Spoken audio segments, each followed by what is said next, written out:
things here right now to finish preparing. It's been a crazy day. How are you all doing? Hello, Amber. Great to see you.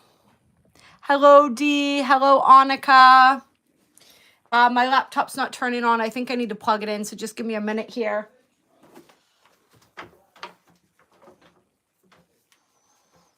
I wanted to be able to look at the chart for the 4-4 while we're talking about these energies today. I'll tell you guys, I looked at the chart for the full moon in Libra on the 12th. That is going to be absolutely insane. I can't remember. No, it hasn't come out yet. I'm going to be doing just sort of weekly readings where I touch base on some of the astrology going on for the week and then pull some cards for you all. And those are going to be coming out. I'm going to start with them coming out on Mondays, I think. And those will be live premieres on Mondays. And then we'll be doing the live stream on Wednesdays. So I recorded the one for next week to get a head start because I want to be like kind of coming out ahead because you guys know I tend to be a little bit slow with these things. And so I was looking at the full moon chart and wow. Sun conjunct Chiron opposing the moon in Libra, squared by Mars in Cancer. I mean, this is going to be, I believe Cancer still. It's going to be ridiculous. So get prepared for that. Right now, we're going to be talking about the 4-4 portal and these beautiful energies. And Miranda says, who's feeling this amazing energy? It is amazing, right? I mean, today, I'll be honest with you guys, I was trying to handle some technical things this morning. So it was a little bit of a frustrating morning for me. I'm a little bit scattered right now. But as soon as I hop on here with you guys, as soon as we start syncing our energy, I immediately start shifting into a whole different vibration. That's what I love so much about this tribe. So thank you for that. And remember when we're talking about the 4-4 energies, this is going to be ongoing throughout the month of April. So it's not just on the 4-4. This is one of the times where we may feel those energies more intensely, but it's not only that day. These are ongoing. It is a 4 energy throughout the 4th month, at least, when we're looking and functioning with the Gregorian calendar. And the Gregorian calendar does hold some weight, even though it is a false way of measuring time, like whatever that is, whatever time is, right? Because so many people go by it, because this is the collectively accepted way of measuring time in this dimension, at least currently. And so that is what creates the power behind the dates still. And the energies of the dates is the fact that it is a collectively agreed upon way of measuring time currently. Oh, thank you, Dee. Thank you. Yes, we got the green going. Calling in those springtime vibes. Hello, Michael. Hello, and I'm going to be posting in the Patreon group. We're gonna be doing our call for next week on Friday of this week, because next week I got some family time coming up that I'm looking forward to enjoying. So I'm keeping my schedule as light as possible. So, and I know we have beautiful Kiana joining us. So Kiana, if you're finding this, go ahead and check the Patreon. That's where you're going to find the links and everything. And I will, if she doesn't hop on here, Annika, we'll let her know. I'll respond to one of her comments or something to make sure she knows how to find the times for that. Why, thank you, King. Cheers to you.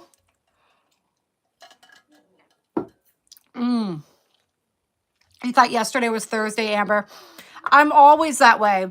I mean, I don't think I need to tell you guys that. I'm always asking you what day it is when we get on here. Honestly, speaking of, no, I know it's April 2nd today because I just saw the date a couple times, and yesterday was April 1st. I shared that hilarious video in the community tab from Stephen Burns. He did an April Fool's video talking about how the polls had just flipped. I don't know if any of you got a chance to check that out. It was pretty funny.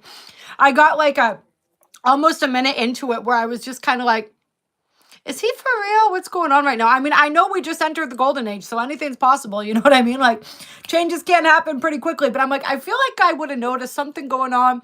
And then I saw something in the comments where he had written something about like go and hide in the pyramids. Like, and I was like, all right, no, he's not for real. Like, he doesn't he doesn't spew fear. You know what I mean? So, and then I opened up the comments and everyone was commenting about you got me. And I was like, all right, that was good. So I wanted to share that for some of you too. I am from New England in Maine, King. Oh, thank you. Thank you. Yes, my voice and this live stream contain codes for those who are open and willing and ready to receive. Hello, Matthew's best friend. Welcome. All right, what was I doing here? Oh yeah, I was looking for the chart. You guys bear with me today. The energies are overall pretty beautiful right now though, aren't they? There's still a lot that I mean, it's always ups and downs and fluctuations, you know, at least for me personally, where I'm really tapped in. And then some days where it's like that purging and releasing is going on. So yeah, it can be a bit back and forth, but you can definitely feel the shift in the air. Whether you're personally feeling what we would term good or bad or irritated or frustrated or joyful or blissful, whatever the emotions are that are flowing through, like the shift in the energy in the air is palpable, right? We know something big is happening. All right. I wanted to get to my email here so I could check out the chart for the 4-4. And we're going to pull some cards. I haven't really channeled a whole lot. I haven't sat down and received any downloads specifically about the 4-4. We're just going to kind of wing it on here and see what comes through. The 4, of course, is an energy of stability. It's security. It's foundation. It's a very sacred number. We're looking at like the 4 sacred directions of the universe. There's a lot of powerful energy. It's a power number, the 4. And so there's something significant about that energy of power. Oh, yeah. Spirit's saying during this 4-4 in this month of April, it's like a consolidating of our power, a calling back of our power, and a refocusing of how and where it is that how we're going to focus that power, where and what we're going to focus that power on. There's a real power in choosing that this month and choosing that wisely. And so doing everything very intentionally, really looking, we're going to see and understand this month where it is that we're giving our power away, what we're doing that is calling it back to us, where it is that our energy is leaking, and how it is that we can keep our energy more contained, I guess, for lack of a better word here. Hello, Plune. Welcome. There we go. My office is warming up as usual. I can't wait. I have my slippers on. Like, it's still cold enough where I am that my toes start going numb when I'm walking around the house. This happens to me very easily. My body was not designed for cold climates, but my soul has a sense of humor, right? I always blame my location, at least where I started out at this point. There are obviously conscious, I'm choosing this, right? Because I'm here. I'm choosing it for various reasons. Mostly going along with my higher self. My ego self isn't necessarily choosing. My higher self is choosing, and I am listening, right? I'm going along with the flow here. But I always say in the beginning, like why I initially incarnated here had more to do with this energy of all the souls that I was meant to meet and connect with here. Kind of like all of the people that I was meant to connect with, at least in the early part of my life, had a meeting and we were all deciding where we were going to incarnate, and I pulled the short straw. I would have chosen somewhere warm, but you know, here we are. And like I said, there's reasons that we're all placed where we are placed. And we had talked about a few live streams ago, this energy of how grid workers and light workers were going to be sort of freed up to move around as they will, because the grid is fully established. The energy is not necessarily needed so much in specific places as a constant. It's more our energy is needed all over the world to continue to activate and light up these different places. So a lot of grid workers, light workers are going to be feeling called to travel more, to move around, to kind of spread their love light energy, their essence around through being in these different physical locations.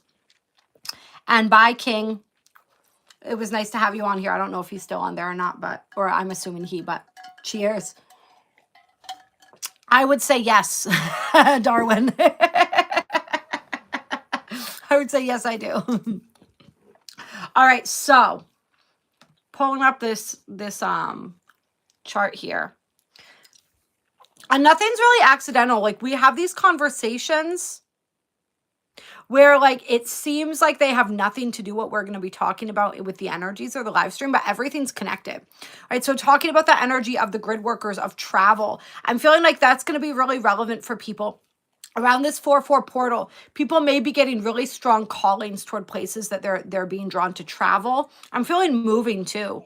Like, a lot of people maybe moving this month, or the wheels are setting in motion for that. And this is because it's all about the energy of the foundation, the stability, the security, where that is going to be for you. And we're looking at this not only in terms of our physical location, but we're also looking at this in terms of, like, what we feel safe, who we feel safe and secure around, how we feel safe, secure, and stable within ourselves.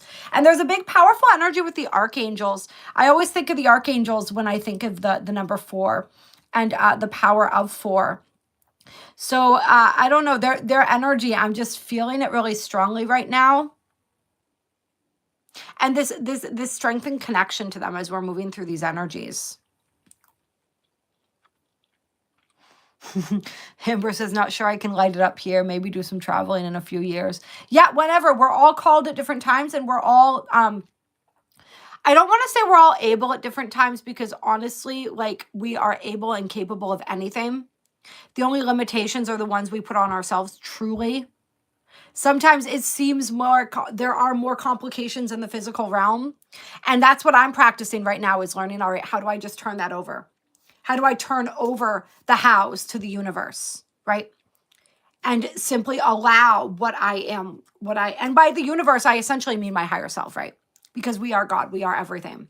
So when I'm turning something over to the universe, when I'm surrendering something to my higher self, that's essentially what it means. I'm surrendering it to my higher self, right? To my God self. Hello, Stevie. Great to see you back on here. It's so great to have you on here again, consistently. Great to see you, brother. All right, let's look at this chart here. Mars currently at 24 degrees of Cancer. Yeah, so Mars is going to be at 23 degrees of Cancer. Or no. This is for April 4. On April 12th, there was a square for Mars. It must not be. And of course, now I can't look it up because I'm on my phone and I don't have the app on my computer. Hopefully I'll be getting another phone soon, so I'm able to, like, multitask here and do these things. But we're going to have a square during that moon. There's going to be a square. It may not be an exact square, maybe a loose square by Mars, but that Mars energy is still going to be present and prevalent as we're moving through that energy of the full moon. But this is, my energy keeps getting drawn back to that for some reason. It's like this week is a build up to that energy, is what it feels like in a lot of different ways. Next week is going to be huge. Not only do we have the full moon at the end of the week, but we have Mercury stationing direct on the 6th, 7th, depending on where you're located in the world, all of that. And then we also have Venus during that full moon stationing direct on the 12th. So lots of really, really powerful energy. She is going to be connected to Saturn as she stations direct. So that's going to be serious right there. And that's where, that's probably where we're going to be seeing that Mars square. I knew there was a Mars square involved somewhere here. Because right now we have, oh no, that's a trine. Yeah, we got a trine. So that's good. So Mars is supporting Saturn and Venus. So they're still within a couple degrees of each other right now. They're going to be close together when Venus stations direct, but they're connected right now. So this is giving us a whole other, as we're moving through these energies here in this 4/4 energy, there is a focus on relationship here. There is a focus on connection. So that's part of the stability with the 4s that we're working on. That's part of the foundation, is really looking at the foundational relationships and connections in our lives, and which ones are supporting us and which ones are perhaps not supporting us so much. Or actually, the way that Spirit wants us to understand this right now is more to think which ones are needing more support from us. Because there's this energy in our relationships where a lot of times we look at our relationships like, what am I getting out of this, right? That's the human egocentric way of looking at relationships. But we're being called to also look at like, what am I giving with this Pisces energy, right? We've got the Saturn and Venus and Pisces here. What am I giving in relationships? If my relationship is lacking something, am I putting too much of that on the other person? And is there a possibility that I may be able to look at what it is that I can contribute, or what it is that I am contributing, right? Because we're contributing all the time. Am I contributing my fears? Am I contributing my baggage? Am I contributing my trauma, right? Am I contributing my unrealistic expectations? With Pisces energy, that's a big thing. The unrealistic expectations, right? Because Pisces is that idealistic energy. Yes, exactly. Indigo spirit, bringing it back to the foundational energies, right? The 4. So it's looking at and understanding those things. And Spirit's really showing this because as we're moving forward, there is an emphasis on collaboration. There's an emphasis on community. Remember, we're moving into the age of Aquarius. And so it's really looking at those connections and understanding that that's part of that stable foundation that we're creating for ourselves. Our connections are a huge integral part of that process. And if we don't have a lot of connections in the physical world, some of us have been deep in hermit mode. Perhaps we haven't had that many people that we're connected to in the outer world. This is more focusing on our connection with our own selves, our own spirits, and with spirit, if we're looking at spirit as something separate than ourselves. Remember, this is all about perspectives. What perspective are we viewing this through? From another perspective, right? We are all that there is, right? Spirit is us. I am God. God is me, right? So I am everything. It's different lenses, right? Whatever way is the best way for you personally to understand and interpret and work with these energies and these concepts is the right way for you. There is no right or wrong here. All right. There is like a deeper and deeper distillation of what one might call truth, but there is no right or wrong. It's all different ways of working with and understanding these energies and the ways our relationship to the universe, right? All right, so that's going to be a powerful energy, of course, and this is nothing new, you guys. This energy, as we're looking at these 4-4 energies with the stellium and Pisces, we've had a stellium in Pisces for a couple months now, right? With different planets kind of swapping back and forth. We've got some powerful energy in Aries. We've also had that going on. So it's the same energy shifts a little bit as we have different planets occupying different signs, right? Like we have the sun now in Aries. So we definitely have a lot of that energy of boldness, independence, fierceness. There is a lot of that also taking center stage here. With this Chiron's actually only, there's still ancient, the sun and Chiron, or I almost called it Chiron. The sun are going to be exactly conjunct during that full moon. Right now, sun's at 15, Chiron's at 22. All right, so this is a loose conjunction. So not so much, it's kind of like the wounds and whatever it is that wants to be healed, that wants to let itself be known, is just, they're gently kind of poking through right now, right? As the sun gets closer to Chiron. But really what Spirit's showing me is, it's the realization. There's a realization that is slowly crystallized as the sun and Chiron come closer together.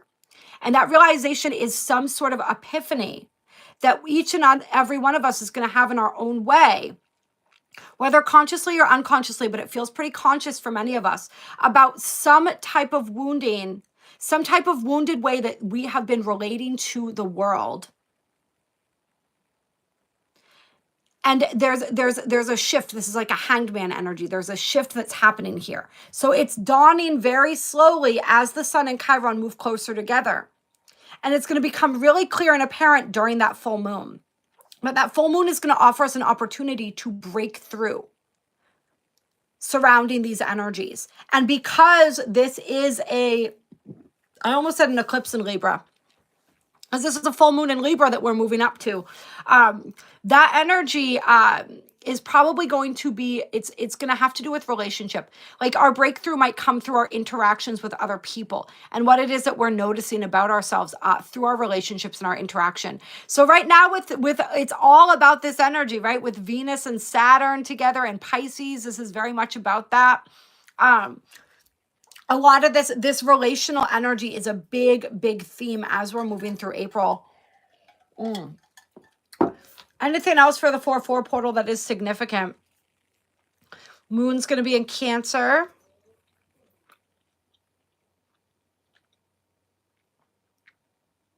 Yeah, we still got Jupiter and Gemini. You know, it's all the same energies. It's just like there's what it feels like is from the 4/4 and throughout the month of April and definitely leading toward that full moon. There's finally going to be this shift in energy here where these energies have been working on us. These energies of our dreams, our drives, our desires, self-actualization, and these higher self energies with Pisces. And these understandings of, it's like understanding the oneness principle, understanding the unity principle, but also understanding how the individual fits into that. How the individual can be supported within that energy. That's kind of like what this Aries Pisces, that's another one of these themes and energies that I'm feeling here that we've been sifting through. And there's a breakthrough around whatever these energies, this concentration within these Pisces and Aries energies. Whatever this is meant for you, whatever's been coming up for you, this month is allowing for a breakthrough with that. And it's going to be, you want to look at where you have the end of Pisces, the final decan of Pisces, and the first 2 decans of Aries in your chart. So that's going to be like the 20s, 20 degrees and higher for Pisces, and 0 to 20, 22, 23 degrees, 25 we could even say. So most of Aries. You can appreciate that 427 will be here quick. What's going on 427?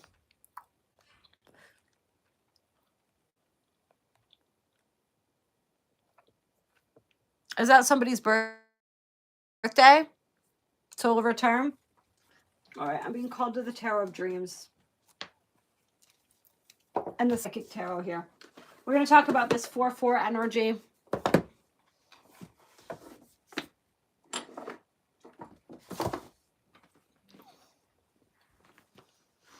What Spirit wants us to know here. Clear. Hello, Tara.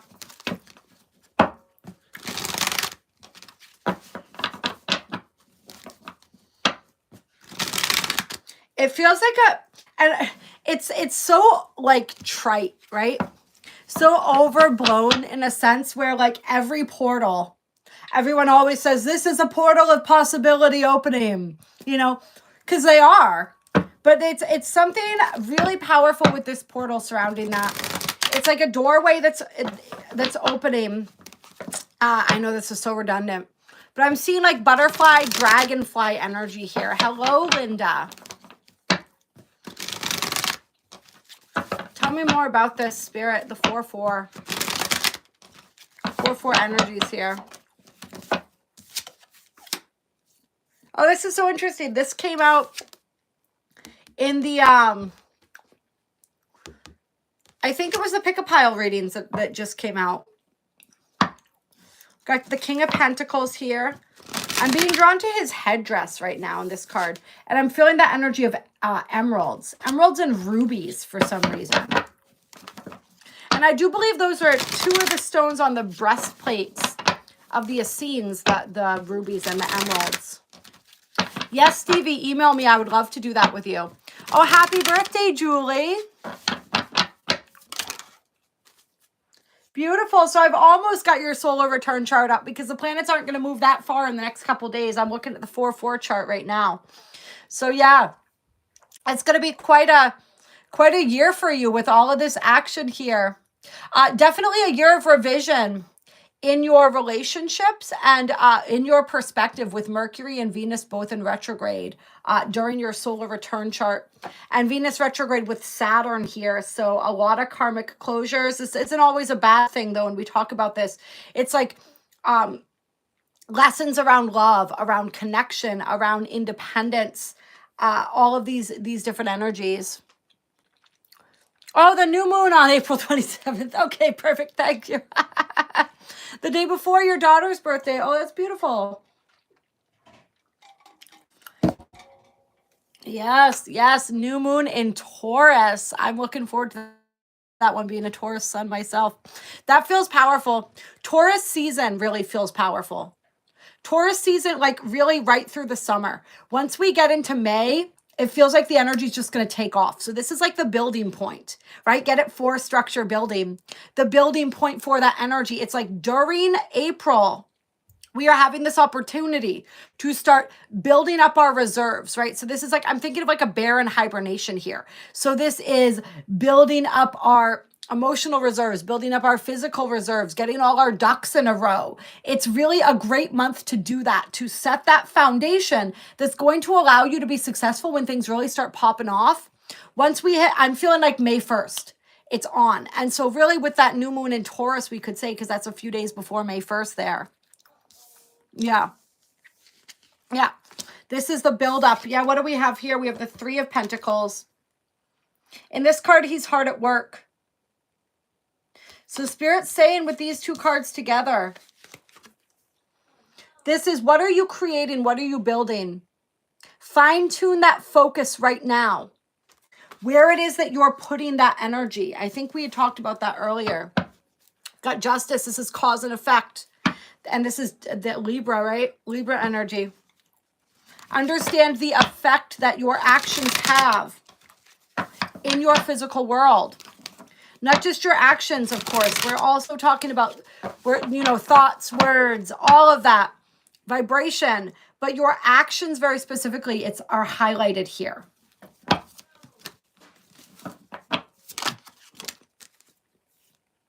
Yeah, Justice coming right out. So this is really important, being in our integrity. This is also, I feel, Spirit saying keep the faith. Keep the faith. This is where, and with this 4/4 portal, oh, this is interesting. This is where we're really breaking through with that energy of increased synchronicity, increased manifestation.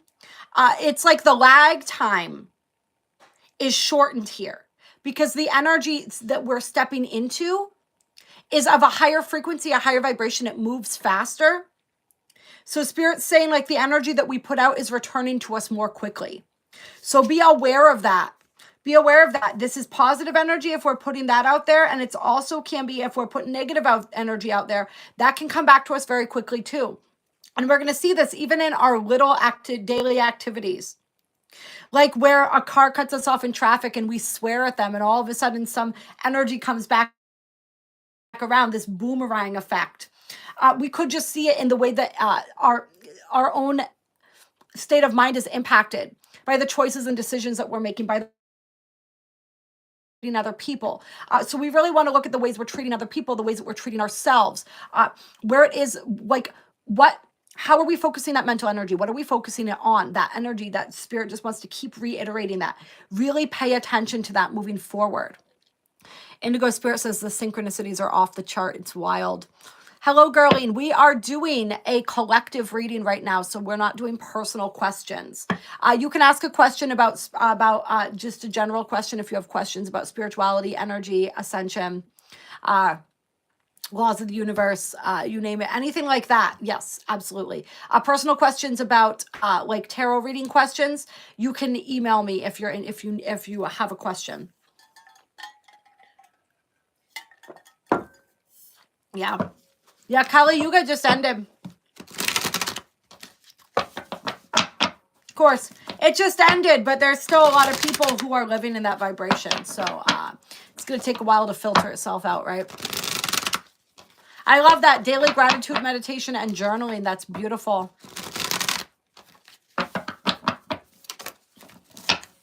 Queen of Cups and the Ace of Pentacles. So this is drawing those manifestations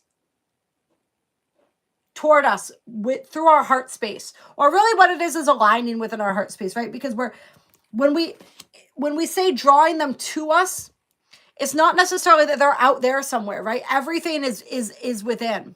Everything is happening. The whole universe is happening within. So we're aligning within our heart space to that frequency, to that trajectory of energy, to that version of us, which already exists.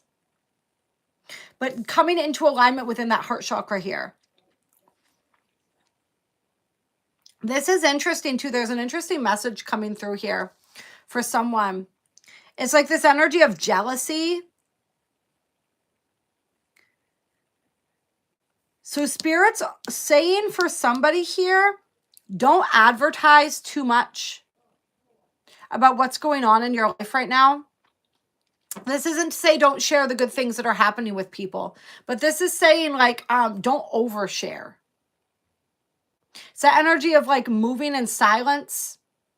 It's that energy of keeping some of your good fortune to yourself. You don't need everybody to know what's going on. Because there's definitely some energy, and I don't feel like, remember, nothing impacts us unless we allow it, right? Somebody's sending us evil eye energy. That energy only attracts if it has a sticking point within our energy. Okay? So we don't have to be a matching vibration to that. We don't need to acknowledge that, but I do feel like someone's receiving some evil eye energy here, or they're going to be receiving some evil eye energy because of some sort of manifestation that's coming through here. Somebody also, this could have to do with a relationship, a new relationship that's forming in somebody's, there's just this energy of jealousy here. And this is a Pisces card. She's wearing a Pisces card, so a Pisces could be involved here. We have the Stag, so this could definitely be Aries energy. Fire sign energy, maybe with the male energy. So that's interesting. And there's something with the dolphins too. I'm being drawn to the dolphins in this card.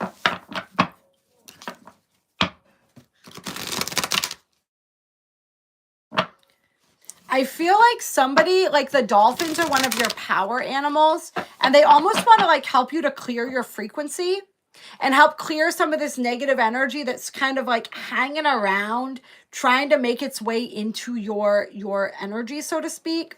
It's like listening to the frequencies of the dolphins. Hello, JC, by the way, welcome. Got the Four of Cups here.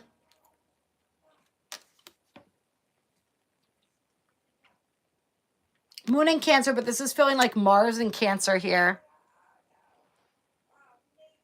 Hello, Michael.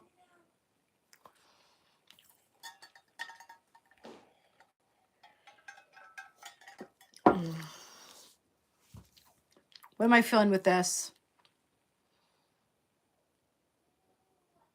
This is a message for somebody who's had multiple dreams, goals, and desires. And I feel like many of the things that you've desired or wished for have come to pass. But there's one thing. This could be one area of your life, perhaps. I'm feeling love for somebody that is as yet unfulfilled. So I feel like there's this energy of that thing coming in, whatever that thing is. But remember, it comes in when we realize that we have it already, right? Vibrationally speaking. Hello, Sashi.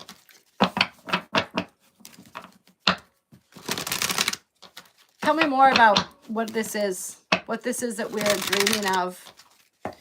And this is why, was it, who was it that had said that? Indigo, I think. About the gratitude journaling and all of that. Really doing that. Hello. Oh, thank you, Amber. That's very sweet. I appreciate that donation.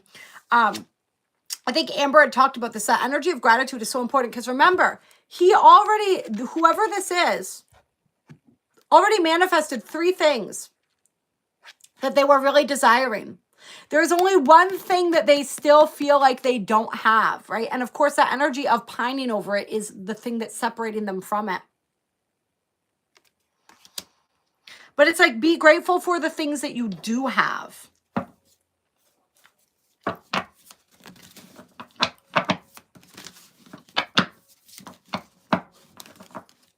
It definitely feels like love for somebody. Maybe somebody's really seen energy come through in their career, in other aspects of their lives, but I'm really feeling like love or fulfillment. Ooh, that's what it is. For some, it's the fulfillment. There's no fulfillment in the things that have been created. And Spirit's saying that is the most important part. Like this 4/4 portal is aligning us with what's truly fulfilling for our souls. And it's helping us to see and recognize when what we have in our present reality is not giving us that sense of fulfillment. We have the Knight of Pentacles here with the Moon. Yes, something that's hidden, wanting to be revealed here. Tell me more about the Moon. Three of Swords.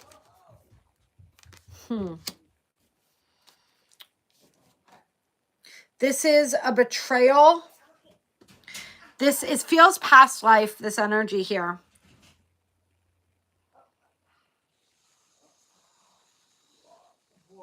This is a fear. And this is an ancestral fear too. This isn't just from this lifetime. A fear of, what is this a fear of? Spirit loss.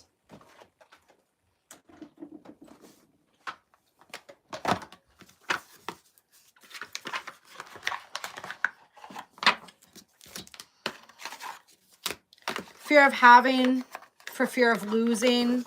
Oh, this is Saturn and Libra. So this is connecting back to that energy of love, of why there's not love coming in. But it's also this energy of not only not why we're not aligning with love, but that true sense of fulfillment. It's like being afraid to allow ourselves to have the fulfillment that we truly desire. And this is the Moon is the Pisces card too. So there's a lot of this Pisces energy coming through here. Saturn as well. Saturn and Libra for the Three of Swords. But I'm feeling that Saturn and Pisces because Saturn is in Pisces right now, right? And like Saturn and Pisces helping us to clear out some of these old storylines. Connected to loss, connected to betrayal here. I'm feeling like there's a very queenly, there's like a royalty energy here with this particular Three of Swords. Abandonment. I'm feeling this energy of abandonment. Okay, here it is. Having to abandon the self. All right, so there's an ancestral energy coming through here of reaching a certain energy of status and having to abandon the self in order to maintain that. So there's somebody who's afraid of that coming through here. That's going to be more specific to somebody who's attempting to attain abundance or something like that.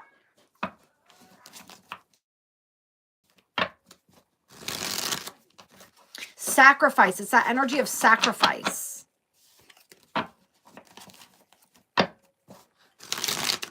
Fear of sacrifice. Fear of sacrificing the self. All right. So this is sacrificing the self in order to uphold a certain energy. Sacrificing the self for favor of, this is like, if you're thinking of like a queen or a king, this would be like a true leader who puts the needs of the people above the needs of their own. This is somebody who also like had to marry a certain person because of the, like the two kingdoms combined and the way that would strengthen the kingdoms and support the people that they've ruled over. So this is like not being allowed to marry for love. This is not being able to putting the needs of others above the self in any respect. That's part of what this energy is here.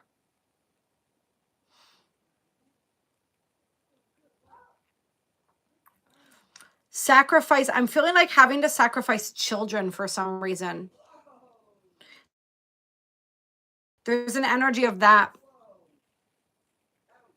Oh, this is so interesting. This is taking us in a whole different direction here. Now I'm thinking of like the sacrificial lamb.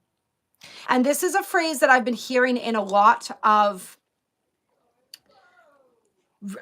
astrology readings that people have been doing on the energies of Neptune and Aries, this energy of the sacrificial lamb, and how something about Neptune and Aries leads to that energy of sacrifice. People literally sacrificing themselves for ideals, for the collective whole. All right, so there's something with this energy here.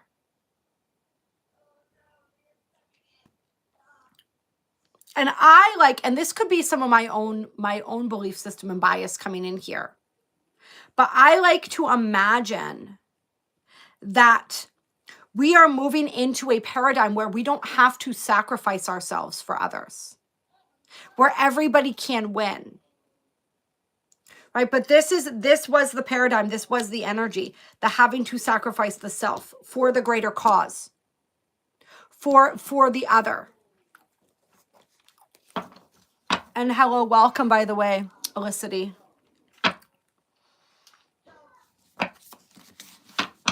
All right, let's see what else is coming through here. Connecting with this energy.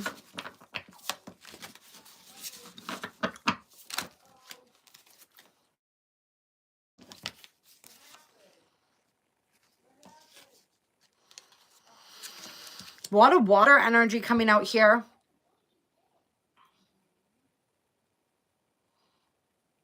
So some of this fear, this heartbreak, this energy is more, I don't want to say more basic than that. We'll say like more, it's simpler, right? As opposed to like that sacrificial energy and all of that, and sort of sadness about that, and the sort of the strings attached to success and prestige and all of these different things. There's also just energies within the heart chakra related to love triangles and third party situations and those types of betrayals and energies as well. And I don't mean to like diminish that, right? Because when we're experiencing that, that is painful. You know, pain is a relative thing compared to who's experiencing it and what the experiences that they've had.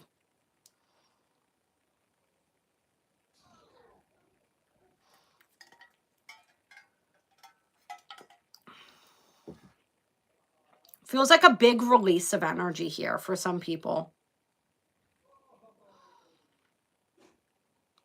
Oh, that's interesting. I'm feeling this third person energy though. Not even just like third party situations and relationships. What I'm feeling here is the energy of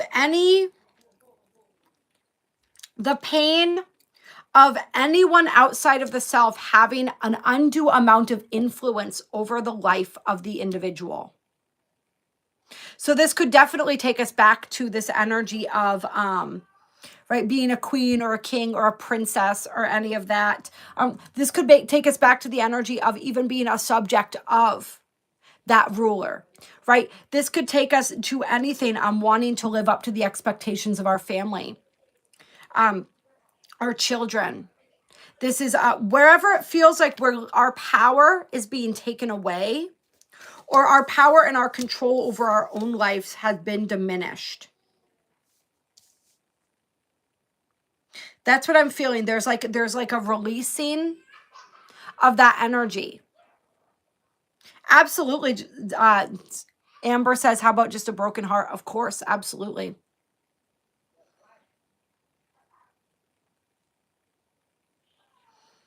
Yeah.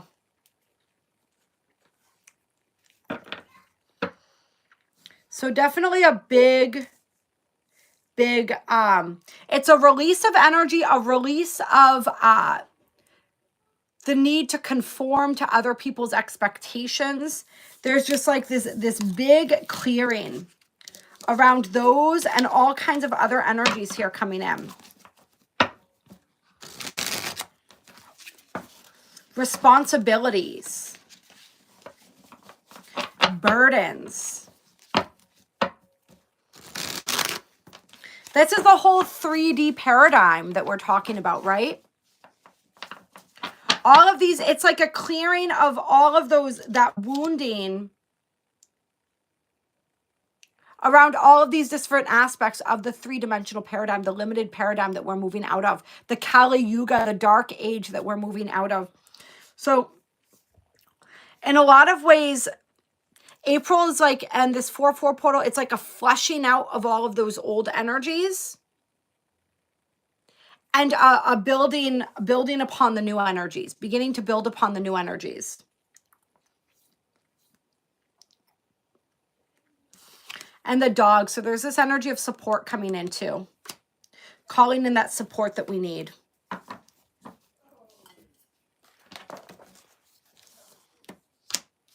We really have, Indigo Spirit.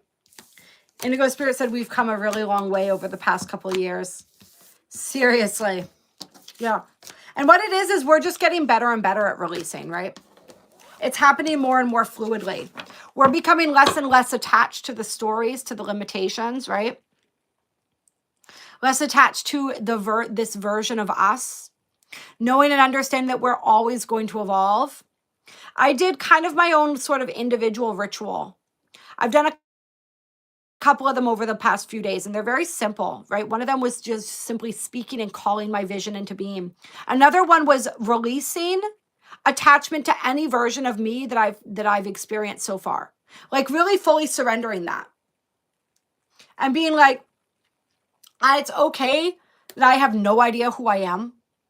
Right? That I am surrendering to no longer defining myself through the parameters of any version of me that I've been up until this point.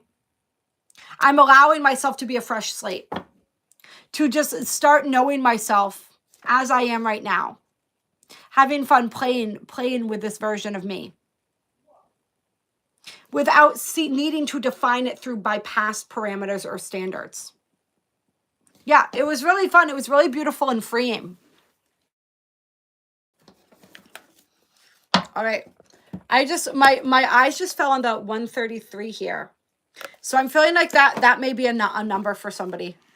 133, 133. We're going to pull some gateway of activation cards here. 4/4 portal. Clear. What do we need to know here?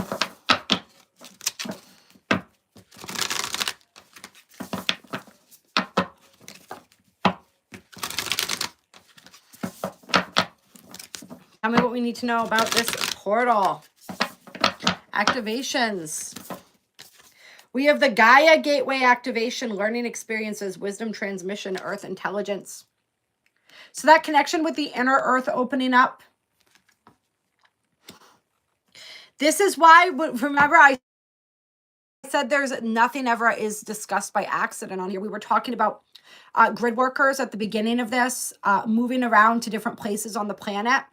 And now we get the Gaia gateway activation. So the earth is activating in a powerful way during this 4/4 energy. Yeah, into the 5/5, I'm hearing. Different parts of the earth are activating. There's like specific ley lines. There's like a specific grid that Spirit's showing me that's activating right now. Oh, this is interesting.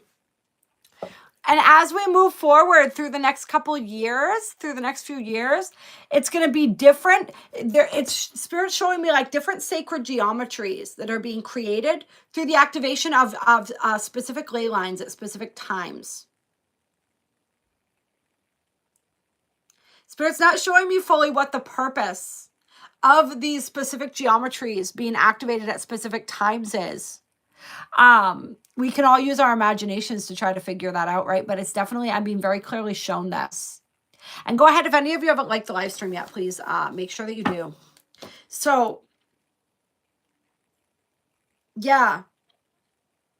There are certain geometries activating, and so grid workers may be called to these specific locations at specific times in order to help activate these energies of these specific geometries that are activating. Like there's going to be some around, 4, 4, 5, 5, 6, 6, 9, 9. Yeah. And some of them are connecting. It's like multiples. Like Spirit showing me like 3, 6, 9. the 336699, those being connected, and certain dates connecting as well. So it's like this crazy gridding and like activation sequence of like numbers and locations and geometries and energies. There's so much going on right now. It's fucking wild. Yeah. So yeah, there's this this beautiful shifting with this Gaia gateway activation. It's connected with our heart chakra too. So it's like connecting. It's like our heart chakra, because remember, the heart is the portal to the fifth dimension. We are the portal. We are everything. So it's like it's calibrating. Our heart chakra is calibrating to the energies of the inner earth. And there's so many different shifts that are rippling out from this. The energy of the rainbows are really catching my eye too. I want to see if there's anything in the guidebook that wants to add to this. I love the central sun is on the bottom of the deck too, with the scarab. And we know those solar flares are off the charts. The poles might not have actually flipped, but we know those solar flares are just getting crazy right now. Let's see.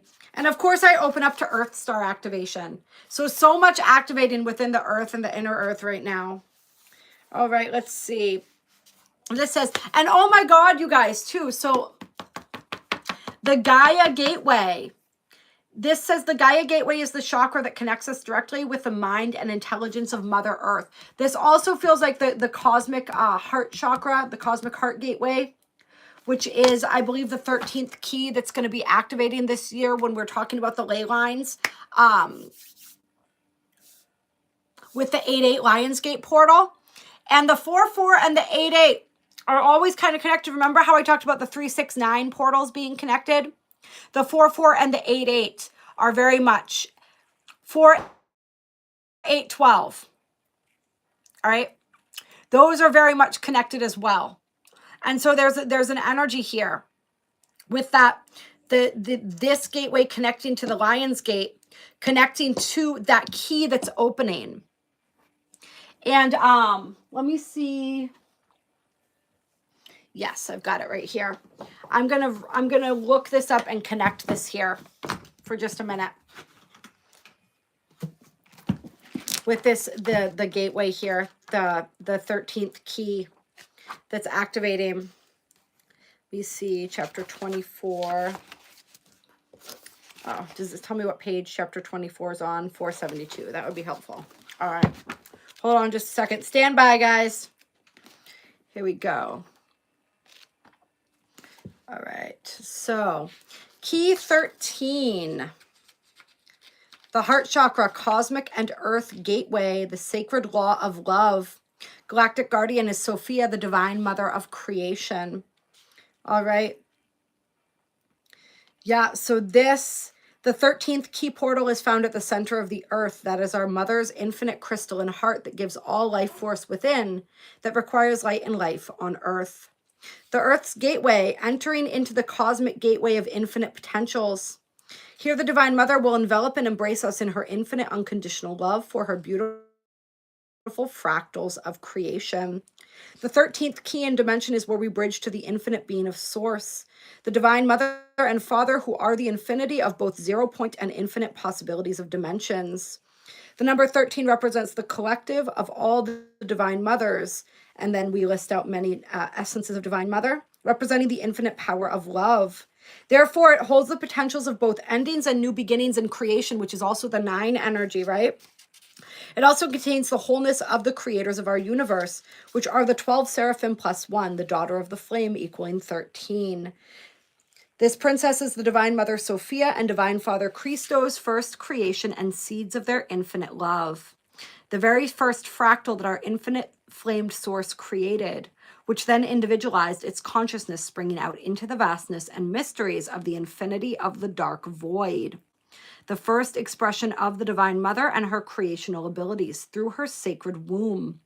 And it goes on to sort of describe these energies. Oh my God. Oh, I thought it said Grand Central Sun, and I was going to laugh because the Central Sun came out on the bottom of the deck. It says here, when all the above keys are achieved for individual self-growth, balanced, and activated, you are able to connect to the infinite love light of the grand central heart of the cosmic and earth gateway, the 13th key, the inactive 13th DNA strand within us. Yeah, so essentially, at the end, it says here, love is what gives us the spark of creation, and love is the only bridge out of this third dimension, inverted AI matrix simulation. Going inwards through our infinite love frequency, portal of our hearts, tying it back to the heart as the portal to the fifth dimension. So really, this is opening up that divine gateway, that divine connection with the 5D earth, with the inner earth, with the cosmic heart, with divine mother, the divine mother of creation. So this is really, really powerful. This is the beginning of the activations and initiations of these energies here. And we're going to feel this deepening as we move into the 8-8 and then the 12-12, 12-21. Oh yeah, you like that? Somebody recognized my shirt. So it says the dark side of your mom. Pink Floyd. Yeah. Thank you. I love this shirt. All right, so let's see. We're going to read some more of this for you guys here.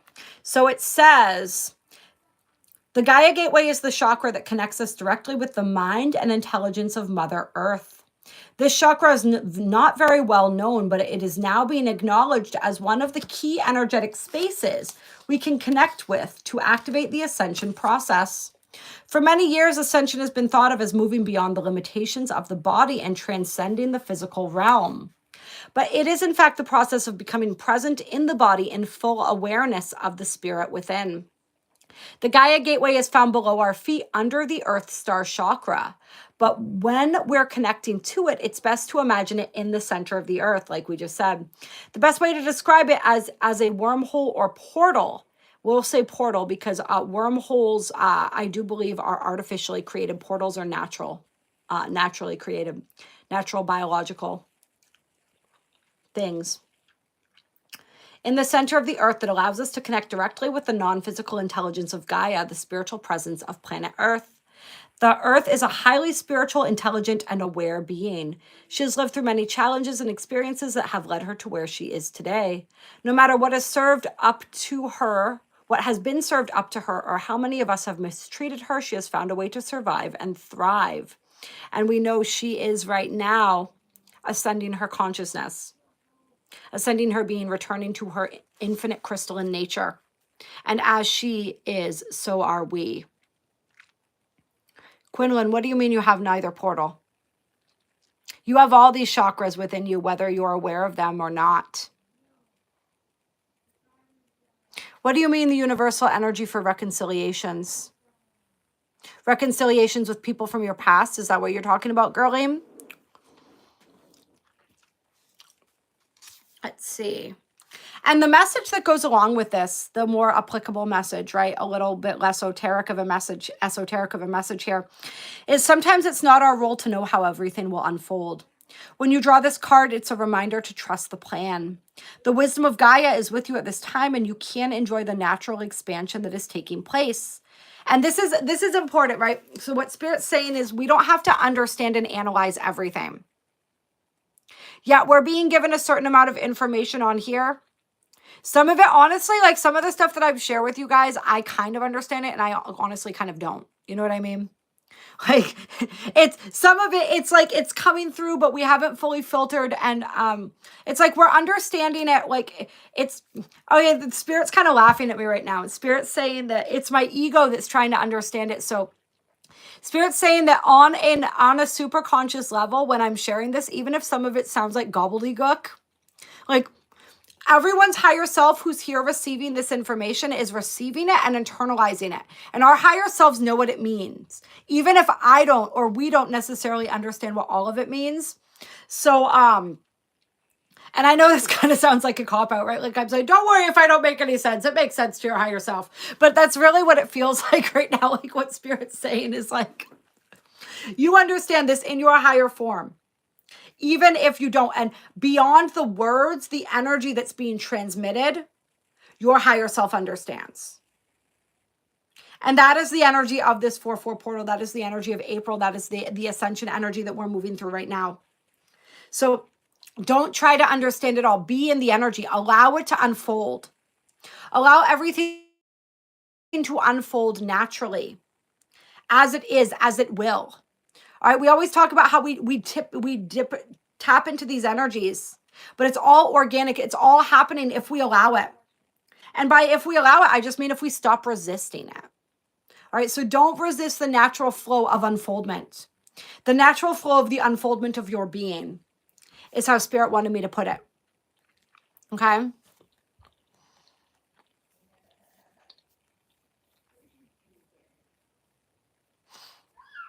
I mean, there's portals everywhere all the time. Some of them were recognized, some of them aren't.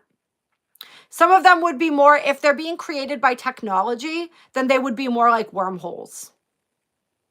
Right? So there are wormholes, there are actual like natural organic portals. They're everywhere. They're all over the place. That's all I'm going to say about that.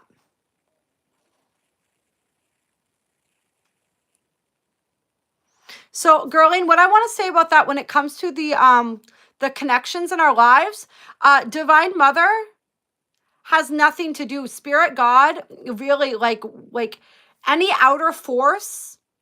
It's not about an outer force blessing your connections. It's about you blessing your connections. You taking that energy, taking that ownership of your own energy, of your own choices, of your own vibration, of your own karma, and understanding the dynamics within your relationships. Why are those being created or recreated, right? Because it's usually a recreation. This is where the energy of karma comes in. This is not just individual karma. This is human collective karma that we're moving through, that we're releasing. So what is the karmic signature underneath that connection? What is the pattern here? Where is it that you are playing into and contributing to that pattern? What is that teaching you? How can you learn from that? How can you practice more love, more surrender in that situation? Sometimes it's also a lesson of not being so dependent upon the connections and the circumstances in our lives.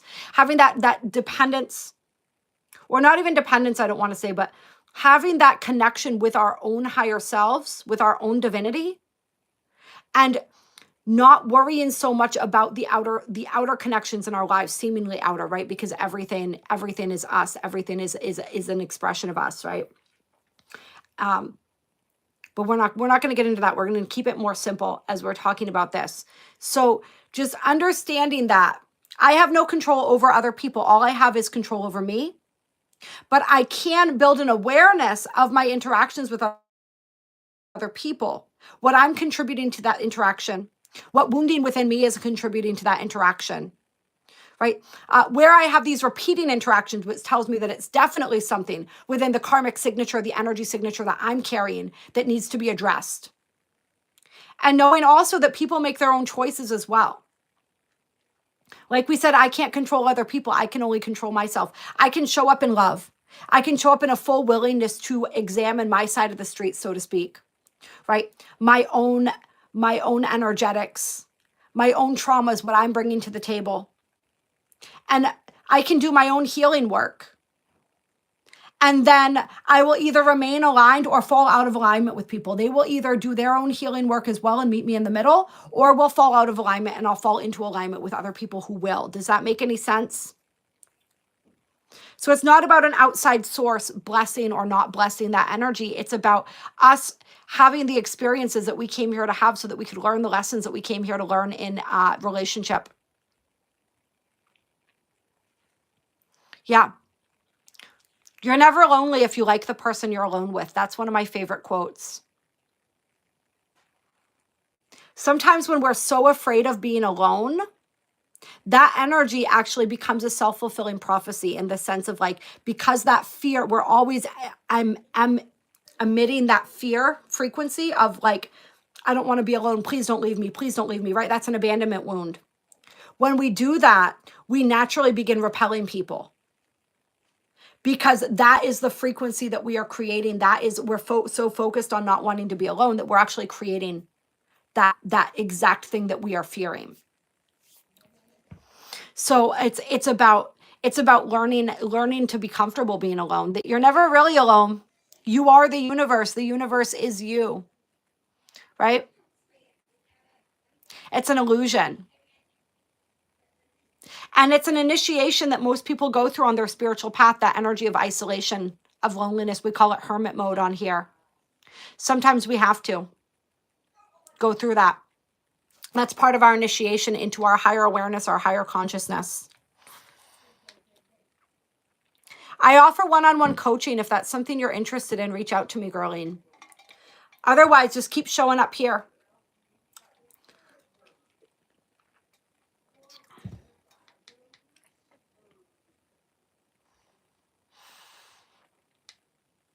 Okay, GTA Trump. Let me look. Trump City Vice. Let me look here.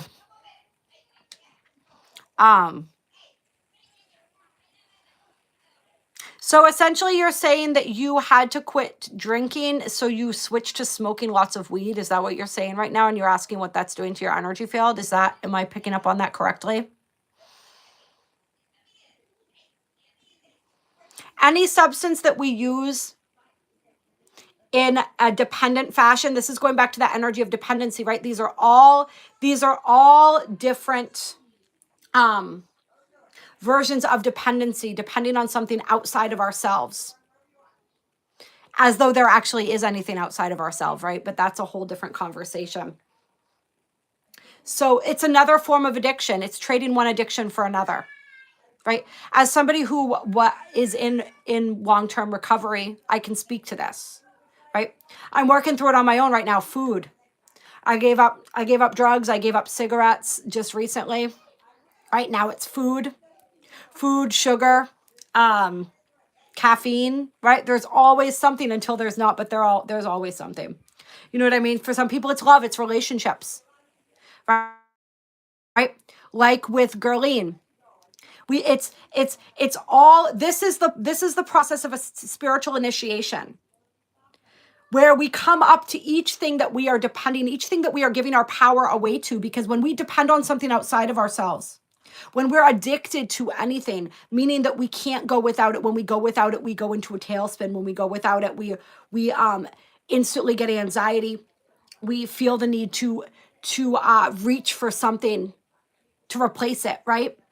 That energy, it's giving our power away. So we come up with a greater and greater initiation into our power every time that we confront the next thing that we're giving our power away to, right? So for you, it was alcohol. Now you're reaching for the weed. That's the next thing you're giving your power away to. And so far and so forth. So it is absolutely damaging. Anytime we're giving our power away to something, we like, that energy is damaging in and of itself. All right. And it comes back to the loneliness again. Yeah. I mean, so many of us are. You guys, I mean, you might not even, like, I do have a partner and a child. And I have one friend that I see consistently. But that's about it. Right? I'm pretty lonely too. Most of my friends live in other places, other states, sometimes even other countries. You know, even the ones that live within the state that I live in live pretty far away from me.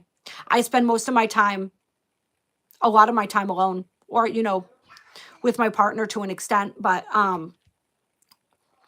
before I met him, I spent most of my time alone. You know, it's part of this journey. And that energy will cease, but it ceases. It's just like anything else. As long as we still need it, the initiation is not complete. When we no longer need that anymore, that's when it comes in, right?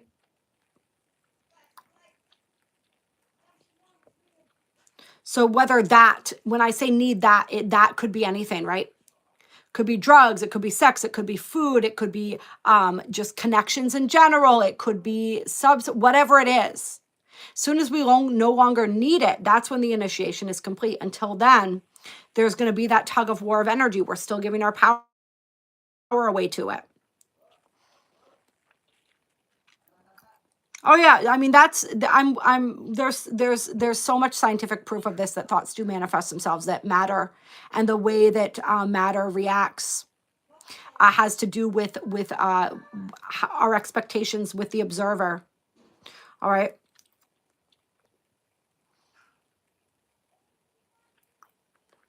So many different experiments that prove this stuff. Your thoughts do manifest. They do create your reality.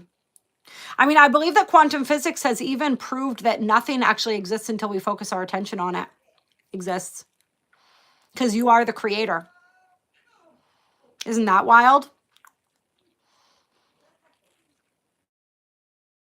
Oh yeah. Addictions relating to childhood trauma is also simply just relating to the trauma of living within the inverted AI matrix.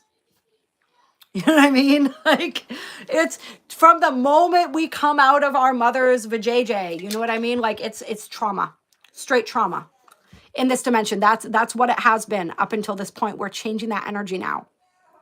We're changing that. We're flipping the script on all of that. But we have to confront our fears first.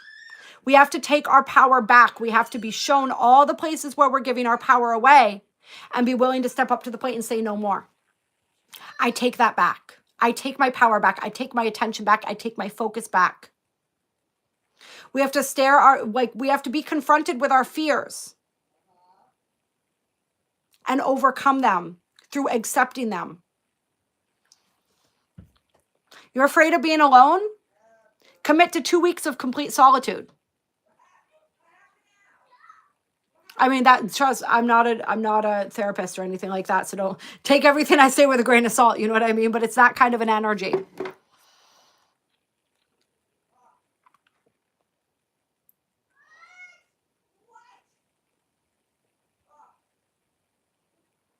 Well, the first step, girlie, to living your own life for yourself is to break this energy of dependence on other people. As long as there's codependency, we can't do that, right? Because our choices aren't made for ourselves. We're not choosing for ourselves. We're choosing what we think everybody else wants us to choose so we can keep them around. So it all comes back to that, healing that.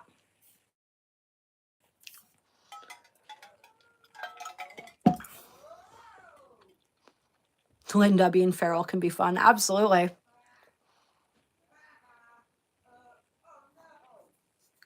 Maybe you start by doing some things for yourself, girlie.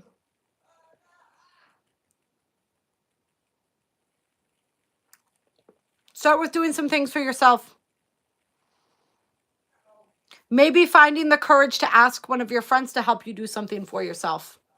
Ask one of them to help you put your apartment together. See who says yes. That's an indication of a real friend right there. As opposed to, see, the unfortunate thing that happens with people who have this codependent wound, this abandonment wound, this fear of being alone, is people can sense that. So I think Stevie mentioned narcissists, right? People who are going to capitalize upon that energy and take advantage of it are drawn to you like a magnet because you're sending out that energy. They feel that energy and they come in so that they can use that. So you end up with a lot of people who are using you, with a lot of people who aren't authentically appreciating you. And you're not a victim to that. You're creating that through your own energy. All right. There is no such thing as victimhood. All right. So it's an energy exchange. It's a pretty simple one. It's a pretty black and white one. Right. It's when you become conscious of that, you start choosing differently and you start attracting differently. You start choosing yourself. You're going to attract more people that also choose you and also choose themselves. Right. Doesn't mean like you're being completely selfish and you're just attracting a-holes who are also selfish, right? It can, but like if there's a sense of empathy and a desire to truly connect, then you'll meet people who know how to choose themselves, will say. They also know how to be there for others. It's whatever your energy is. Well, I almost said it's what you're going to attract, but like we said, sometimes you'll attract the opposite. You'll attract the energies that want to feed off of that energy too. So it goes a couple different ways, but I think you're generally picking up on what I'm putting down, right? I invite you to work on your own living space today, to make it into a sanctuary, and to ask for help from one person in your reality. Hello, Alpha. Bonjour.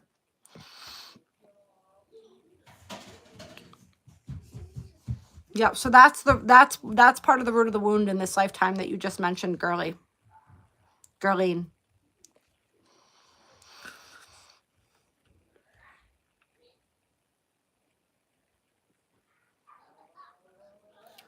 All right, so let me ask you this, because you're saying, how can you think positively when everything is going haywire in the way it's not supposed to go? Who says it's not supposed to go that way?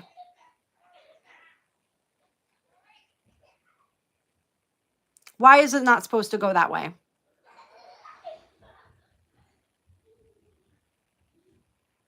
And while you're thinking about that, GTA, I wanna throw that out there. What I just spoke about with that energy of codependency, when you put that out there, how you would draw back to you. That answers your question too about the energy vampires that you attract. It's the same energy dynamic that we just talked about with the codependency.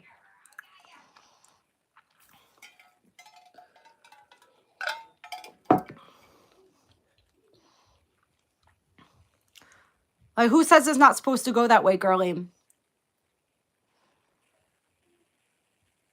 It's supposed to go whatever way it needs to go in order for you to get a deeper awareness of what your soul came here to learn.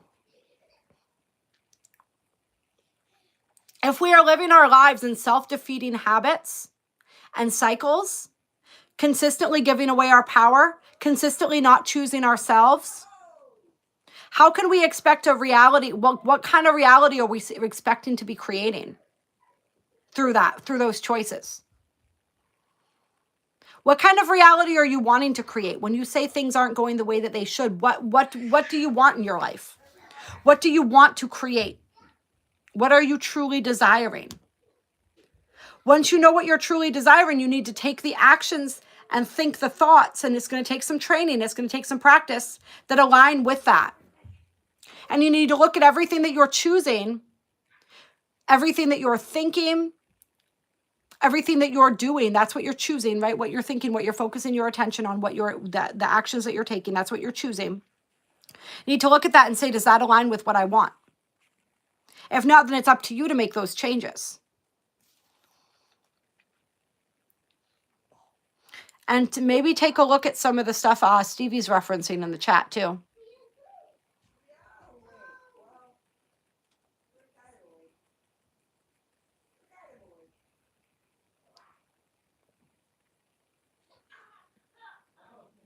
They won't come up to you like you came up to them because they don't have the same wound. And honestly, some of them might simply, like I said, be using you. I mean, being straight up here, might be using you because they know that you have that wound. And some of them, they just don't think of it. Sometimes you gotta, what is it? The quote, the squeaky wheel gets the grease. It's also about you stepping into your independence, you having the courage to ask. That's a lesson for you.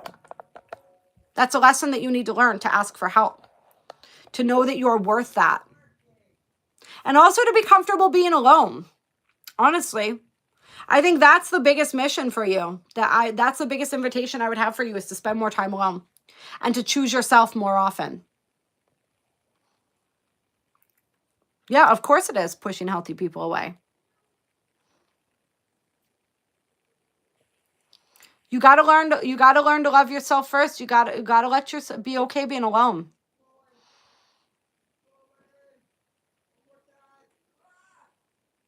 What is SP?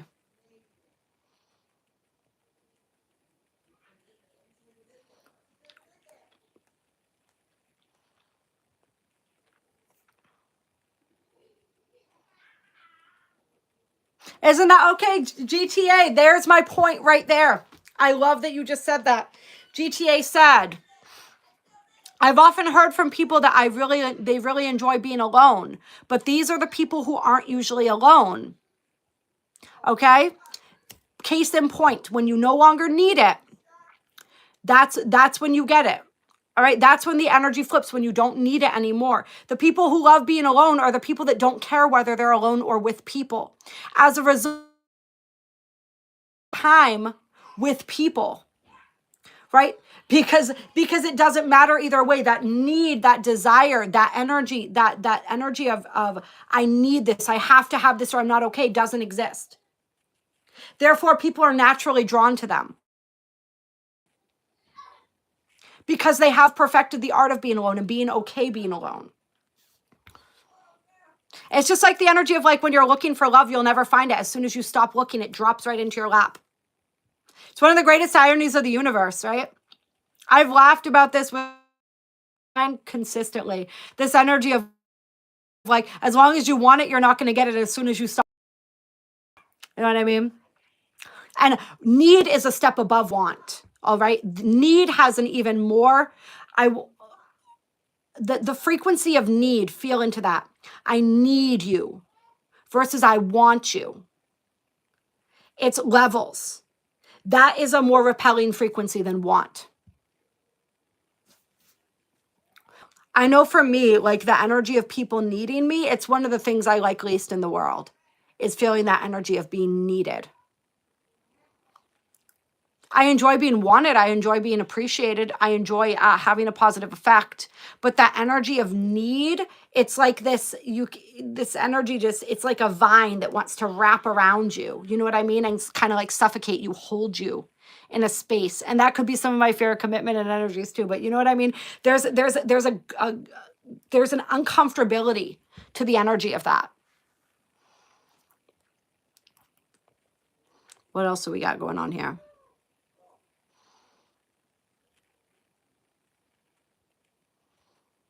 It's a lot of questions. I think we answered the base of those questions. It all starts there. Being willing to be alone, being okay with being alone. Becoming the love that you seek.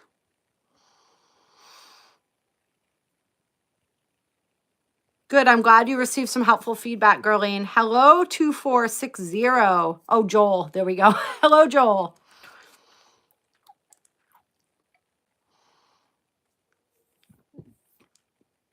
Absolutely. Yeah, and hopefully, I don't know, maybe I want to try to edit this on my laptop before we end the stream to make sure that the chat, sometimes the chat replay shows, sometimes it doesn't. On my phone, I can't always make the selections that allow for the chat replay. So I'm going to try to do that before we end this stream, just to make sure that people have the ability to watch the chat stream. Let's see if I can do it if I edit right here. Let's see. Hopefully this will let me show more.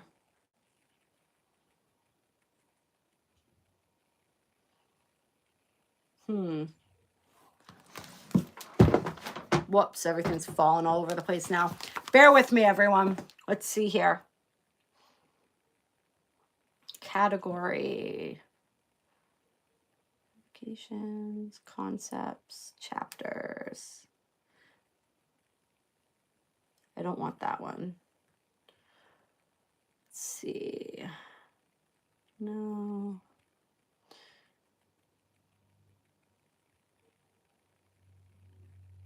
All right, so it's not in there.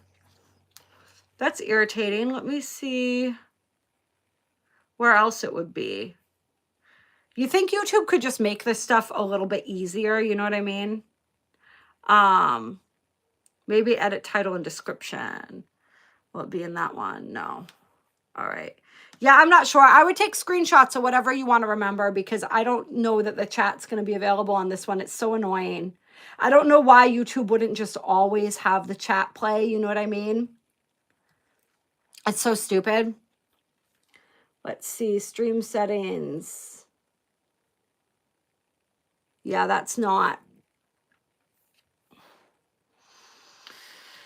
going to do it either. Hold on. What is this? No, that's not going to do it. Okay. I don't know. Hold on. I got one more. Oh, that's just for monetization. I don't do that because I don't want you guys to have a million ads while we're watching these. I feel like YouTube places way too many ads when you do them during the live stream. All right. So yeah, just take screenshots of whatever you guys want to remember from the conversation, just in case. All right. I'm sending you so much love. Let's see here. Hello, Ty. You can have lots of fun wherever you are, right? It's all a mentality. And you got to practice thinking positively. It's like a muscle. You got to work it. You just got to practice whatever's going on. Everything is happening for my benefit. Everything that is happening is serving me. Everything is happening for my benefit. You just have to get into the, no matter what it is. All right. If it's making you uncomfortable, it's pushing you to grow. Usually it's when people reach rock bottom that they have a breakthrough, right? We're talking dark night of the soul. This is the energy. The breakdown precedes the breakthrough. So no matter where you are at, no matter what is going on, it is serving you. Whether it's making you uncomfortable enough that you make a move, that you make a change, or whether it is what you consider to be like positive, right?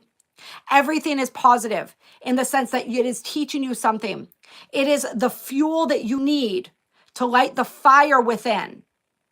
All right, all that crap, all of that misery, all that uncomfortability, everything that you dislike, that you find distasteful about your reality, that is the fuel for your fire. To reignite the fire of your spirit, to push you to achieve greater lengths, to push you to grow, to outgrow these limiting beliefs, these old patterns that are keeping you stuck. Use it as fuel. Use your discomfort as fuel. Everything in my life is serving me. Everything is happening for my highest and best good. I call in the people, circumstances, and opportunities that align me with my highest good. I ask that Spirit show and reveal to me the opportunity, the lesson, the gift in every challenge, in every moment. That God show me, and by God we mean you, right? Because you are God. The truth that I need to see. Assist me in achieving the level of clarity and awareness that I need in order to continue to move forward, in order to continue to grow and evolve in a positive manner.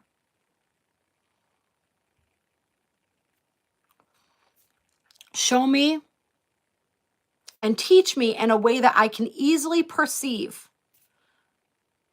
Help me to achieve the insights into my life, into the patterns, into the motivations and intentions behind my actions.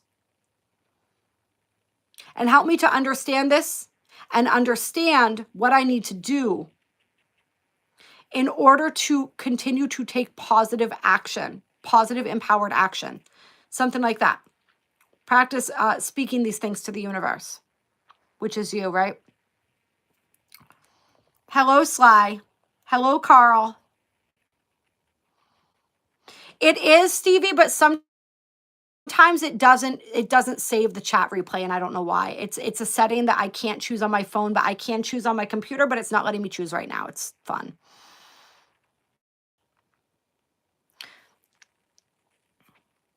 I'm not, if I start doing personal readings right now, that's going to take on a whole life of its own, Amber, but reach out to me.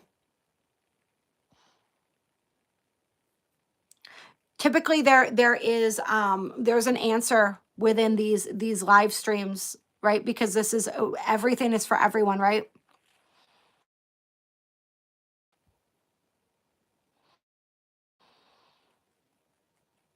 Yeah, you sounds like you need a personal reading. You got a lot going on. So reach out to me. Email me. I love that. Stevie says, now I'm always in the right place at the right time with the right people for the right reasons. Fuck yes. I love you all so much. Hello, Daisy. Sending you so much love. Yep. All right, let's see. What are we going to do for a closing card? I love that we got the central sun here. This is all about those abundance downloads, regeneration, success. So there's a powerful energy of regeneration here. We are aligning with our abundance. We're aligning with our success. But it's by taking the actions. It's by doing the work, right? What have we been talking about with everyone in this live stream today? We've been assisting people in recognizing, gaining an awareness of where that foundation within their own lives is shaky, right? So that it can be rebuilt stronger. This is a big part of these energies, looking at that foundation, getting that foundation in place. Because there's, like we said, The energy is picking up speed every month. It's just going to continue to get quicker and quicker, clear, more and more powerful as we continue to move forward here. Pleiadian activation. The Pleiadians have been coming up a lot lately, and the energy of the Pleiadian portal moving toward that Pleiadian portal too. I think that's going to be really powerful. That is at the end of May. Clear. All right, let's pull a crystal card for the week before we close here.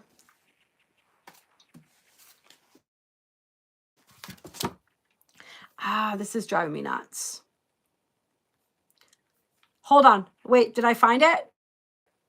Okay, see, this says live chat replay is checked. All right, so maybe it will replay. I found it finally. Sorry, guys, hold on. Got a lot going on here. Lots of crossed wires. Oh, thank you, Annika. I appreciate the donation. Beautiful. All right. Clear. So I'm not sure if I mentioned it or not at the beginning of the stream, but I'm going to be doing a weekly energy reading where I'm going to talk about some of the astrology for the upcoming week, and then do a card reading as well. And that's going to be, I'm going to live premiere that every Monday. I might end up doing it to Sundays, but I want to give myself some grace just to make sure that I can get into that habit of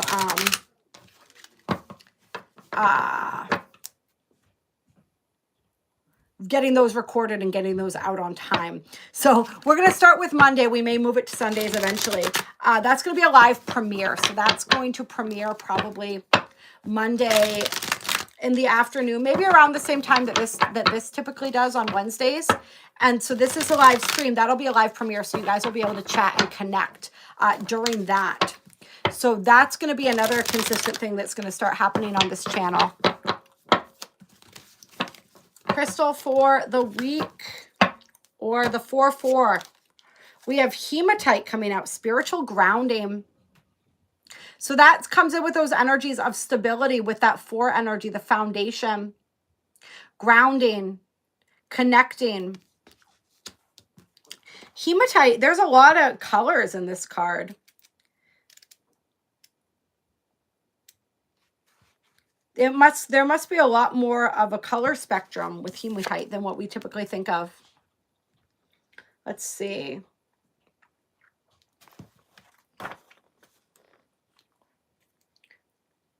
Hematite is one of the most common sights in crystal shops, where it is usually a shiny silver metallic mineral, sold as a tumbled stone.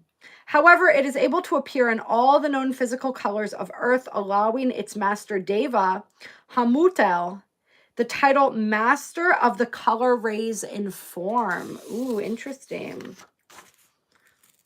Let's see.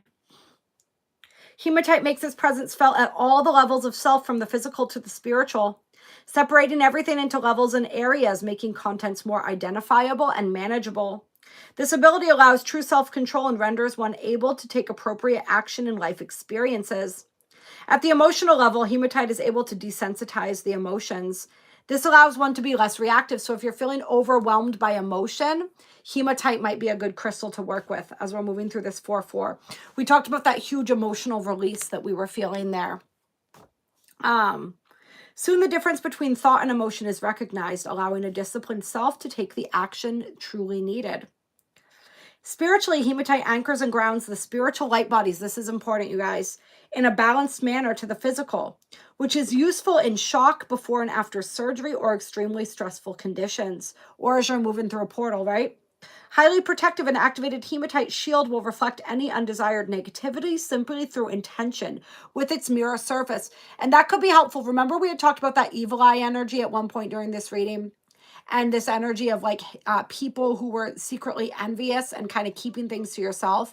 Hematite might be a good crystal if you were resonating with that, or feeling like you have that energy, that envy, that energy kind of pointed at you lately. Remember, you don't have to accept that. You don't have to absorb that, but sometimes this can help. Physically, the mineral is strengthening and revitalizing to the blood and circulatory system, and is excellent in shock and stressful situations. Hematite's presence with you today is an indication of the need to activate the Earth star below your feet. A process as... Can we take a moment? What was the card that we got from the activation oracle? Was it not the Earth gateway, which was the Earth below the Earth star chakra? And now this card says, let's go back. It's an indication of the need to activate the Earth star below your feet.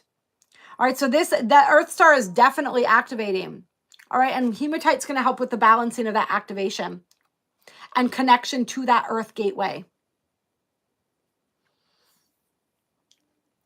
You are in need of grounding, and hematite asks you to remember that all physical action can be sacred if you will allow your spirit to be in it. Remember, this is about us becoming fully embodied within our physical bodies. Instead of escaping the physical body, thinking of it as a prison we need to escape from, think of it as a temple that you want to fill.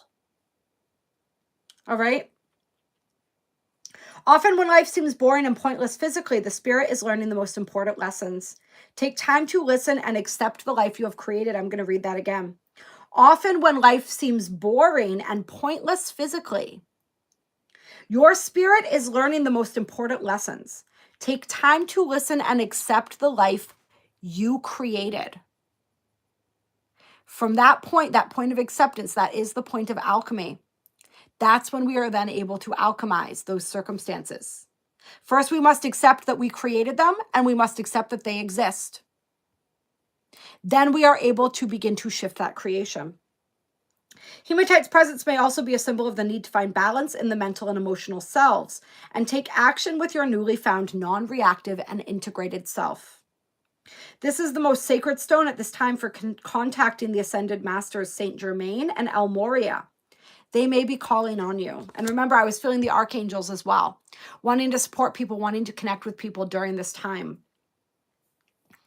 Michael, yes, we know. Archangel Michael's like, yeah. Raphael's coming through too. Yeah, I'm feeling Archangels Michael and Raphael very strongly. All right, affirmation. Sorry, guys. I had an alarm that kept going off. I didn't want it to keep interrupting us at the end here. United body and spirit, I am. All right. So place hematite, if you have it, on that Earth Star chakra or the one below.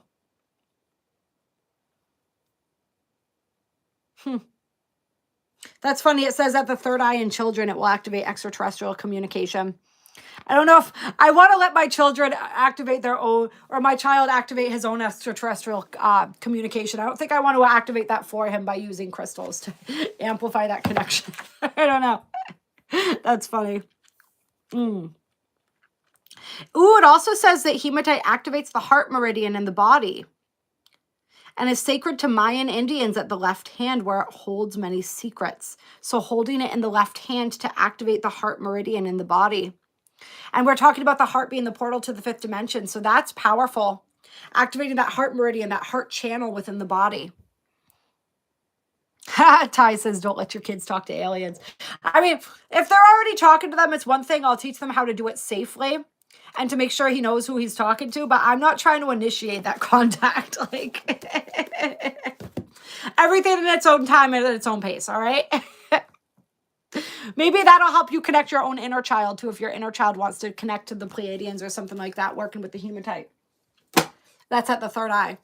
All right, you guys, I love you so much. I appreciate you. Thank you for joining me for this live stream today. I'll talk to you all very soon. So much infinite love. Happy 4/4. If anything else comes through on the 4/4 portal, I will do a little mini video like I did for the what came through for, I don't know, what were we talking about last time? Neptune entering Aries and all of that, the end of Kali Yuga after that live stream. If you guys didn't check that out, check that out. It's like a 13:33, I think, is the time on the video. It was talking about the DNA activations and everything that's being initiated since we had that full moon, or that solar eclipse in Aries, and the Neptune entering Aries. It was really powerful. All right. I love you. Any of you who wanted readings or anything like that, please reach out to me. All my information is in the description box below. You're amazing. And Indigo Spirit says, thank you for the not personal read. I love that. You are so welcome. Thank you for being here to receive it. Hello, Leo, Generation X Leo. Great to see you here too. All of you, I love you all so much. You're fantastic. If you didn't like this video yet, please do so after the stream is over. It really, really does help. I need to remember to start. I'm talking to people about asking for what they need. I need to get more vocal about that, start reminding people about that. Clear. It really, truly does help. All right. Much love to you all. Go. I think I can figure out how to end it. We shall see.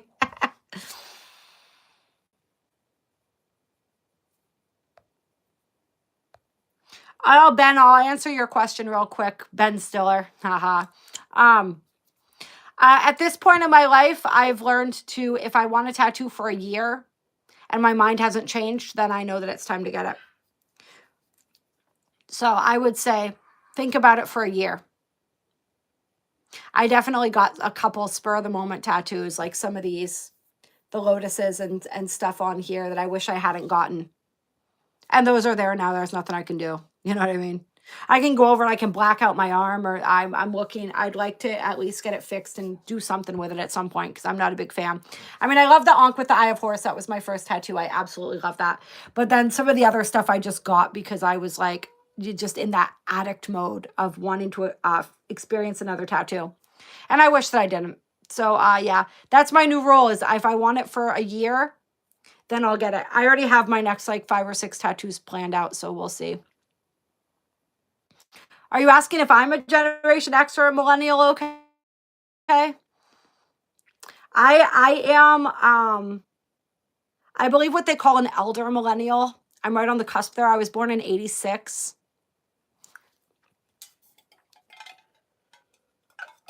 I thought I was part of Generation X. And then I found out that I was technically a millennial, and I was like, what the F? You know what I mean? Because to me, millennials, I always thought that I always felt like they were quite a bit younger than me, but apparently not. So I guess elder millennial is the term. Yeah. Everyone, like the musicians, and they were Generation X. So I thought I was too. I didn't know I was a little bit younger than them. So yeah. Pre-internet and pre-cell phone, yep, but yeah, like my childhood, we didn't have any of that stuff. We got our first computer. I mean, my family, I didn't grow up with a whole lot of money. So our family got things kind of later on. And a lot of the time, if it was big things like a computer, we got like hand-me-down computers from like distant family members who had more money. So like our first computer, I think, I want to say I was in 7th grade maybe when we got our first computer, and it was obviously one of those big box ones with the dial-up internet. AOL, yep, AOL Instant Messenger. That was like the first form of like almost like texting, right? You sit on your computer and you type to each other, and you had that one little screen, right, where you could have like a little bio where you could put all your music quotes and your different things. And then we had MySpace. I remember MySpace was one of the big first social medias, and I was so mad. I was so mad when Facebook came out and everyone started going over to Facebook, because I was like, Facebook's lame. You can't put music. You can't have a music soundtrack in the background. You can't choose your own background for your page. Like, I thought it was so lame, and I refuse to have a Facebook. This is just the way that I am. It's sort of like I refuse to have a Google email address, because I felt like Google had a monopoly on just email and stuff like that. So I refused for so many years that eventually what happened was I would get, when cell phones like we have now started coming out, and you had to link your email. In order to activate my phone, I would have to put in a Gmail address. And so I kept making up Gmail addresses, and then I would forget my password, and I would forget the address because I made it up just to start the phone. And then I was famous for losing phones and having to get a new phone. And so I'd have to start a new email address every single time. So eventually I just gave up and I went with Google because, you know what I mean? Like, but it took me a long time to surrender. And it was the same thing for Facebook. I was just like, who are you? This is lame. This is not nearly as fun. I can't express myself on Facebook the way I can express myself on MySpace. Like I'm not switching over to this. And then everybody did. And eventually I was like, all right, fine. I guess I want to communicate with people. So, and like I said, I used to lose my phone a lot. So it was helpful to be able to communicate on a computer, like when I didn't have a phone, to be able to get in touch with people still. I was such a mess when I was younger. Oh my God. Like serious hot mess. It's okay though. You know what I love though about that was like, I wasn't so addicted to my phone, right? Like I remember when smartphones first came out, I was like, dude, who needs the internet on their phone? Like how effing lazy are you? Like go use your computer. Why do you need the internet everywhere you go? I was so judgmental about that. And I just thought it was absolutely ridiculous and unnecessary. And now, like, look at me. You know, I spend as much time on my phone as anybody. Probably that's the next area I'm going to be working on, you know, because that's another, we're talking about addictions, right? We're talking about where we give our power away, where we place our power outside of ourselves. It's all in stages. But yeah, I remember all of that. Yep. I have so much poetry on my MySpace account too. I went and got all my poems off of there at one point, and then I think something happened with my email and they all got lost again. I was so upset because it took me such a long time to get all of those off of there. Yeah, I know. I was the same way. Okay, I was like, Facebook's never going to take off. That's dumb, right? Like, that's not a thing. Like, only the losers are going over to Facebook. Yeah, Hotmail. It was Yahoo, I think. I think I did Yahoo. Actually, I think I had a Hotmail address and a Yahoo, but I used the Yahoo the most. That was my jam. Yeah. Yeah.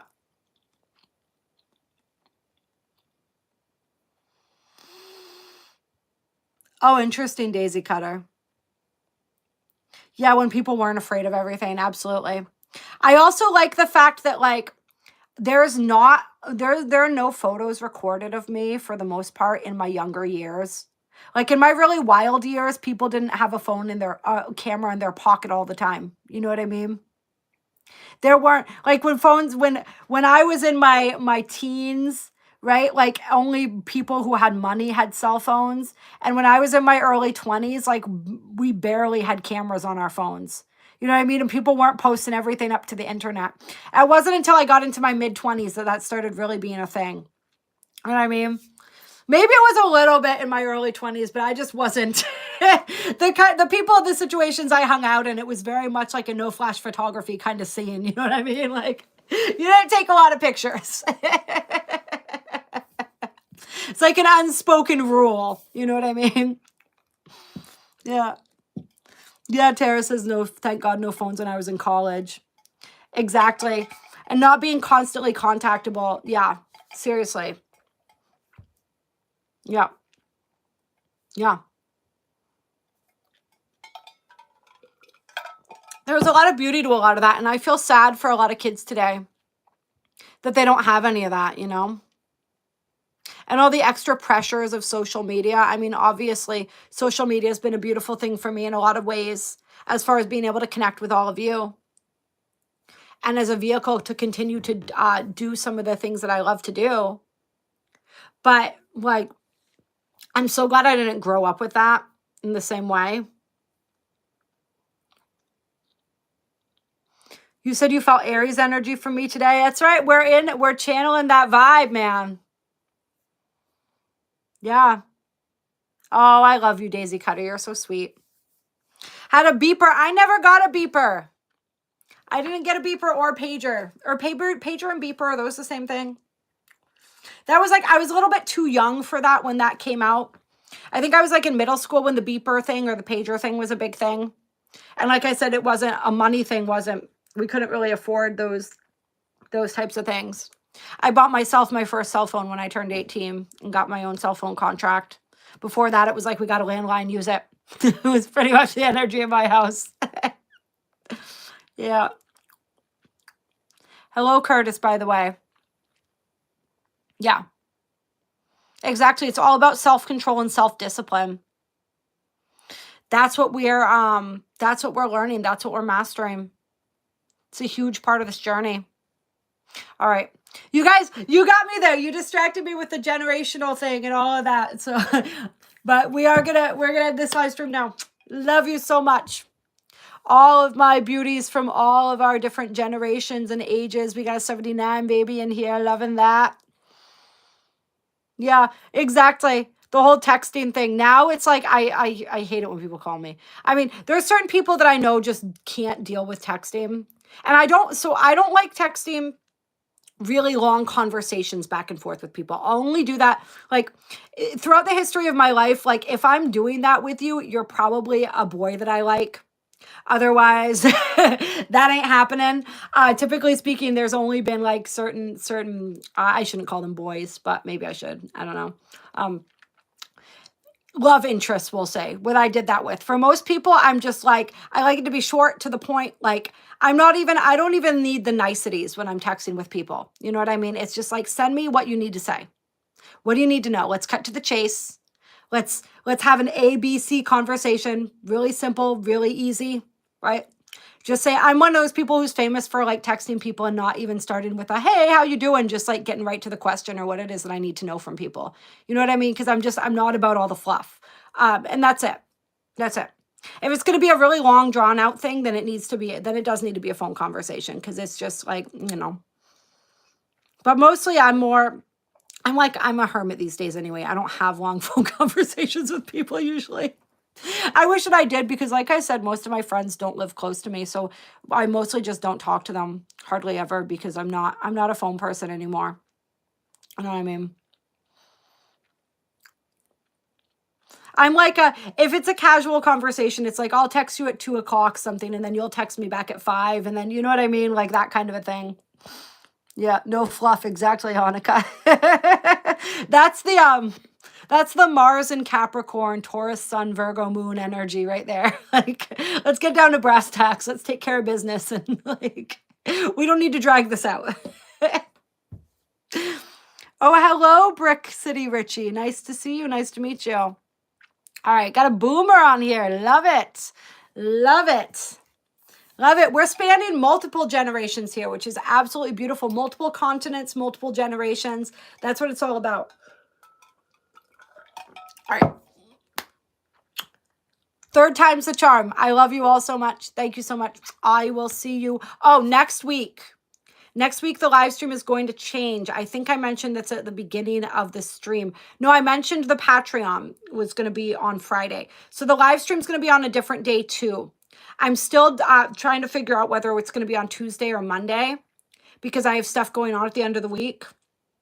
So I will post in the community section when the next live school. I was reading your comment, Stevie.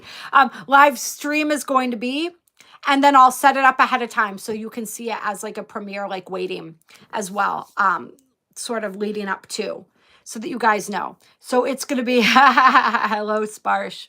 It's going to be probably Monday, maybe Tuesday. Yeah, I'm trying to organize my week because my honey's on vacation, so we're going to be doing some stuff. All right.